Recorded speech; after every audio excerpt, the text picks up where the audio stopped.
Maka hari ini inspirasi yang bisa kita ambil adalah bagaimana momentum Muharram yang merupakan awal tahun baru Hijriah ini menjadi momentum yang istimewa sebagaimana momentum hijrahnya Rasulullah SAW dan para sahabat. Terjadi perubahan yang sangat dahsyat dalam bidang politik, ekonomi, sosial, akhlak, budaya, apalagi akidah dan ibadah.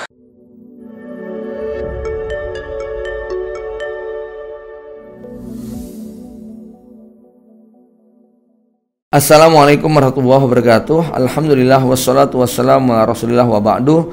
Kaum muslimin muslimat, hari ini kita berada di bulan Muharram yang merupakan awal bulan di tahun baru Hijriah 1446. Kalau kita mundur ke belakang 15 abad yang silam, ini bermula dari ketika Abu Musa al-Asy'ari mendapatkan surat dari Amirul Mukminin. Namun beliau tidak mengerti ini surat apakah surat yang baru ataupun surat yang lama. Laqad ja'ana kutubun min Amirul Mukminin fala nadri ala ayyi syai'in na'mal. Telah datang kepada kita surat-surat dari Amirul Mukminin, tapi kita nggak ngerti bagaimana berbuat.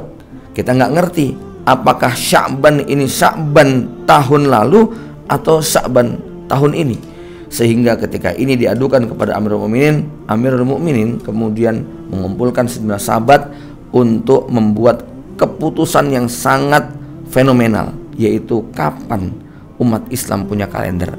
Mengapa demikian? Karena para sahabat sampai di Rasulullah dan para sahabat sampai zaman Abu Bakar sampai akhirnya nanti di zaman Umar, setiap kali mereka membuat tanggal itu hanya dikaitkan dengan sebuah peristiwa. Orang-orang Arab terbiasa membuat penanggalan berdasarkan peristiwa.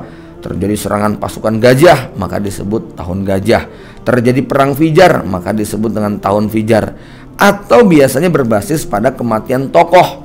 Misalnya tokoh fulan meninggal, maka ketika terjadi tanggal peristiwa tertentu dikaitkan dengan 7 tahun setelah perang Fijar, 5 tahun setelah tahun gajah. Maka Rasulullah dikenal lahir pada tahun gajah. Ya, tahun berapa tahun gajah? Ya, waktu itu belum ada. Ya, sampai akhirnya kemudian para sahabat mengusulkan kapan kita sebaiknya memulai kalender. Ada yang mengusulkan pada hari kelahiran Rasulullah SAW. Ya, ada yang mengusulkan supaya kalendernya dimulai pada saat Rasul menjadi nabi.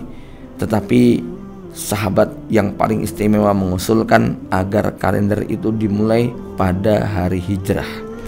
Hijrah inilah yang memisahkan kondisi kaum muslimin dari zaman yang sebelumnya tertindas, terbelakang, terkalahkan, lalu terjadi perubahan yang sangat dahsyat.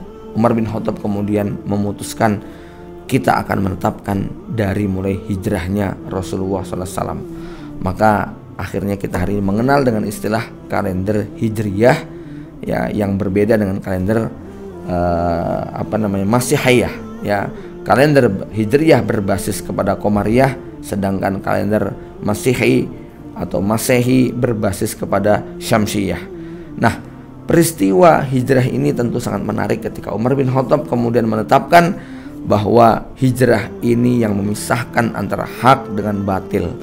Maka hari ini inspirasi yang bisa kita ambil adalah bagaimana momentum Muharram yang merupakan awal tahun baru Hijriah ini menjadi momentum yang istimewa sebagaimana momentum hijrahnya Rasulullah SAW dan para sahabat. Terjadi perubahan yang sangat dahsyat dalam bidang politik, ekonomi, sosial, akhlak, budaya, apalagi akidah dan ibadah. Ya, kalau sebelumnya kaum muslimin secara akidah mereka dipaksa untuk mengakui Lata dan Uzza, maka di Madinah mereka bebas menyembah Allah Subhanahu wa taala. Kalau waktu di Mekah mereka tidak bisa beribadah terang-terangan, mereka melakukannya secara sembunyi-sembunyi dan penuh ketakutan, maka di Madinah mereka mengalami kebebasan menampakkan syiar-syiar ajaran Islam. Kalau ketika di Madinah mereka mendapatkan boikot secara ekonomi, secara sosial, diblokade, mereka tidak mendapatkan kebebasan, maka begitu di Madinah lihat bagaimana perubahan ekonominya. Rasulullah punya pasar, Rasulullah punya masjid yang independen. Rasulullah SAW bebas untuk beribadah. Kalau sebelumnya di kota Mekah mereka tertindas, mereka dijajah, maka ketika mereka di Madinah, kaum muslimin sudah punya kekuatan, pasukan militer, perang Uhud, perang Badar, perang Khandaq, perang Tabuk, perang-perang yang jumlahnya puluhan ini terwujud di kota Madinah. Ya, maka terjadi perubahan yang sangat luar biasa. Secara akhlak, tradisi, budaya, bagaimana mereka mampu menjadi bangsa yang independen. Ini semua terjadi adalah pasca hijrah. Dan satu lagi yang menarik adalah apa yang dikatakan oleh sahabat Rasulullah SAW, yakni Hasan bin Sabit radhiyallahu anhu. Beliau seorang penyair. Beliau kemudian mengungkapkan, Muhammad telah berdakwah 13 tahun di kota Mekah dengan akhlak yang sangat lemah lembut, dengan kesantunan dan budi pekerti yang sangat tinggi. Namun hanya 100 orang kurang yang menyatakan masuk Islam. Begitu Muhammad berpindah dari Mekah ke Madinah, hijrah, kemudian semua kekuatan digunakan, ekonomi, politik, sosial, militer dikerahkan, maka dalam waktu 10 tahun lebih dari 100.000 jiwa yang menyatakan tunduk kepada Islam. Inilah berkah daripada hijrah.